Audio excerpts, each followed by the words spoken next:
The old helicopter looked like it belonged in a scrapyard. Its paint was faded. Rust marked the edges of the frame.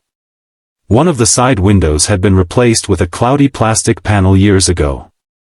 Even the birds seemed to ignore it as it sat abandoned behind a private aviation company outside Billings, Montana. Most people walked past it without a second glance. But one man stopped. And that decision would change more lives than anyone could have imagined. Especially when, 3 months later, a billionaire stepped off a private jet carrying a $20 million check. Not for the helicopter. For the man who bought it. And for a reason nobody saw coming. 38-year-old Ethan Carter wasn't wealthy. Far from it. He lived in a modest rental house on the edge of Billings with his 12-year-old daughter, Lily. Since losing his wife, Sarah, to cancer 4 years earlier, Ethan had spent every day trying to balance work, fatherhood, and grief. He repaired farm equipment for local ranchers. The pay covered bills. Most months. Some months it didn't. Still, Ethan had a reputation around town. If someone's tractor broke during harvest season, he stayed late. If an elderly neighbor couldn't afford repairs, he found used parts and charged almost nothing. If a teenager wanted to learn mechanics, Ethan spent Saturdays teaching them. His friends often teased him. "You'd be rich if you stopped helping everybody." Ethan always laughed. "Maybe. But then I'd have less reason to get up in the morning." Lily inherited that same spirit. She helped organize food drives at school. She volunteered at the animal shelter.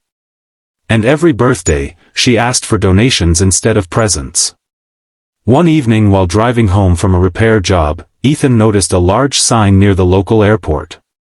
Public surplus auction. Curious, he stopped. Rows of old equipment lined the lot. Broken generators. Retired vehicles. Unused aviation parts. Then he spotted the helicopter. It sat alone near a fence. Forgotten. Weathered. Neglected. Ethan walked around it. Something about it fascinated him. Not because he thought it was valuable. Because it reminded him of himself. A little worn down. A little overlooked. Still standing. A staff member noticed him staring. "That thing?" The man laughed. "Nobody wants it." "Why not?" "Engine problems. Missing documentation. Too expensive to restore. It's basically decoration." Ethan nodded. Still, he couldn't stop thinking about it. The company hosting the auction belonged to Aurora Flight Systems. Its CEO was a highly respected entrepreneur named Victoria Reynolds. At 45, Victoria had built the company from a struggling regional operation into one of the largest aviation service businesses in the western United States. She was known for being smart, practical, direct. Some employees even found her intimidating. But beneath that reputation was someone who quietly funded scholarships, community programs, and youth mentorship projects. Few people knew about those efforts because Victoria rarely spoke about them publicly. During the auction, Victoria happened to be reviewing inventory when she noticed Ethan examining the helicopter. "What do you think?" she asked. Ethan smiled. "I think everyone deserves a second chance." Victoria looked confused. "The helicopter? Maybe the helicopter. Maybe people." For the first time that day, she laughed. "Well, you're probably the only person here who sees potential in that thing." The bidding started later that afternoon. Nobody raised a paddle. Not once. Finally the auctioneer sighed. "Any offer?" Silence. Then Ethan raised his hand. $222. People chuckled. The auctioneer looked around. No competition. Sold. Just like that, Ethan became the owner of a helicopter many considered worthless. That evening Lily nearly fell off her chair when he told her. "You bought what?" "A helicopter." "A real helicopter?" "Mostly." She laughed so hard she cried. Then she looked at him carefully. "What are you actually going to do with it?" Ethan paused. "I don't know yet." But deep down, an idea had already begun forming. The helicopter couldn't fly. Not even close. Restoration would cost far more than Ethan could ever afford. Yet every weekend he worked on it. Not to make it airborne. To give it purpose. Months earlier, Lily had told him something that stayed in his mind. Their county had very few programs for children dealing with grief. Many families couldn't afford counseling. Some children struggled alone after losing parents or siblings. Ethan remembered those painful years after Sarah died. The loneliness.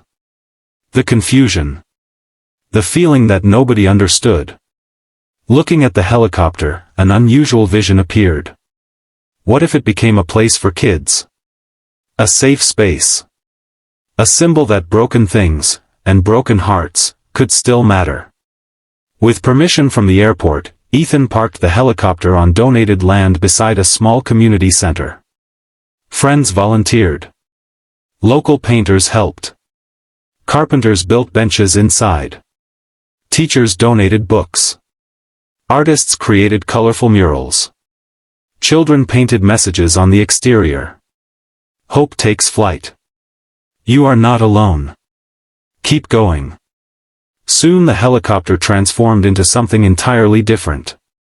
Not an aircraft. A healing space. Every Wednesday evening, children gathered there. They shared stories. Talked about loss. Read books.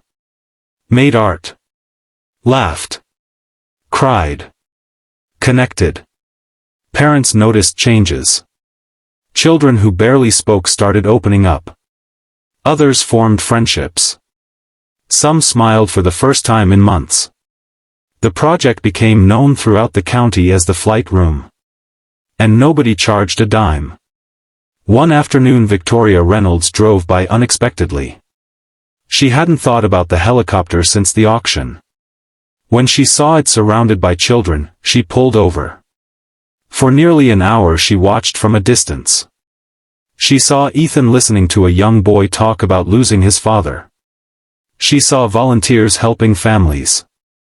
She saw Lily organizing donated supplies. Most importantly, she saw something she rarely encountered in corporate boardrooms. Pure kindness. No publicity. No profits. No hidden agenda. Just people helping people. When Ethan noticed her, he walked over. "Victoria." She smiled. "I came to see what happened to my worthless helicopter."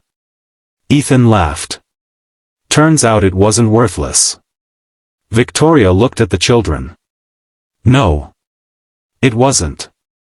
Over the following weeks, Victoria returned several times. The more she learned, the more impressed she became. The Flight Room operated entirely through volunteers. Demand kept growing. Families traveled from neighboring towns. Yet resources remained limited. One evening Victoria asked Ethan a question. If funding wasn't an issue, what would you build? Ethan answered immediately. A center for families facing grief. Counseling. Workshops. Community events. Somewhere people can find support before they feel alone. Victoria nodded. Then she asked another question. Why haven't you pursued it? Ethan smiled. Because dreams and budgets don't always get along. Unknown to Ethan, Victoria shared his story with an old friend. A billionaire philanthropist named Daniel Whitmore. Daniel had built a technology empire decades earlier before dedicating most of his fortune to community development projects. Unlike many wealthy donors, Daniel preferred visiting organizations personally before supporting them. Victoria encouraged him to visit Montana. No speeches. No presentations. Just come see it. Daniel agreed. 3 months later, a private jet landed at Billings Logan Airport. News of the visitor spread quickly. But Ethan knew nothing about it. He was busy repairing a tractor when a black SUV arrived at the flight room. Out stepped Victoria. Then Daniel Whitmore. Then several Foundation representatives. Ethan wiped grease from his hands. You must have the wrong place. Daniel smiled. I don't think so. They spent hours touring the site. Talking with families. Meeting volunteers. Listening to children. At one point Daniel sat beside a teenage girl who had recently lost her older brother. She showed him a journal she started writing inside the helicopter. When she explained how the program helped her cope, Daniel became emotional. Later he pulled Ethan aside. How much money have you made from this project? Ethan laughed. None. Why? Because that's not why we built it. Daniel stared at him for a long moment. Then he nodded quietly. The following afternoon, community members gathered for what they believed was a routine volunteer appreciation event.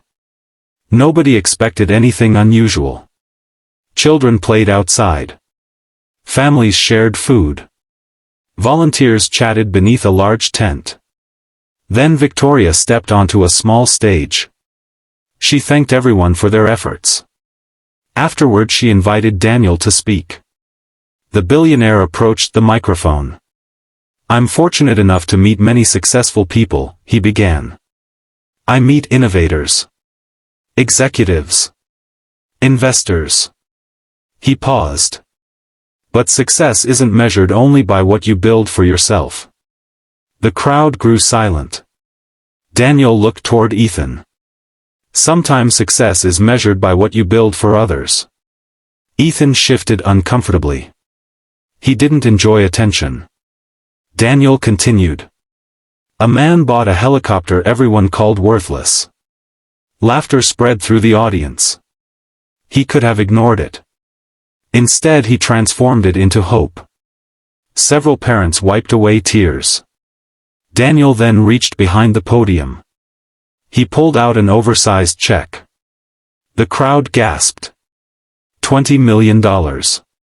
Made payable to the Flight Room Foundation. For a moment, nobody moved. Nobody spoke. Even Ethan looked stunned. Daniel smiled. This funding will help build family support centers across multiple communities. Applause erupted. Some people cried. Others hugged. Children cheered without fully understanding what had happened. Lily wrapped her arms around her father. You did it, Dad. Ethan shook his head. No. His eyes filled with tears. We did it. Construction began the following year. The original helicopter remained at the center of everything. Not because it was valuable. Because it represented the story. A reminder that worth isn't determined by appearances. Or by market price. Or by what others think.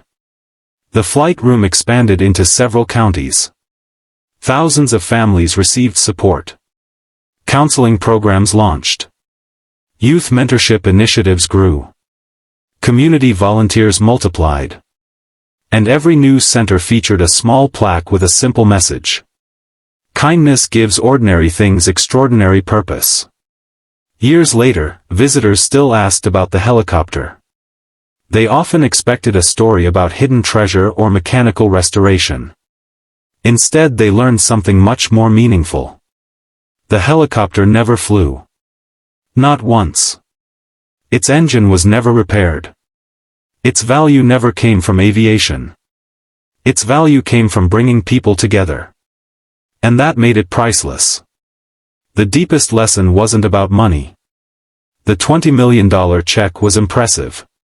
But it wasn't the heart of the story. The heart of the story was a choice.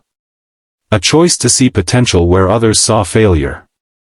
A choice to help without expecting rewards. A choice to care when nobody was watching. Those choices changed lives long before any billionaire arrived. Because kindness works that way. Its impact often begins quietly.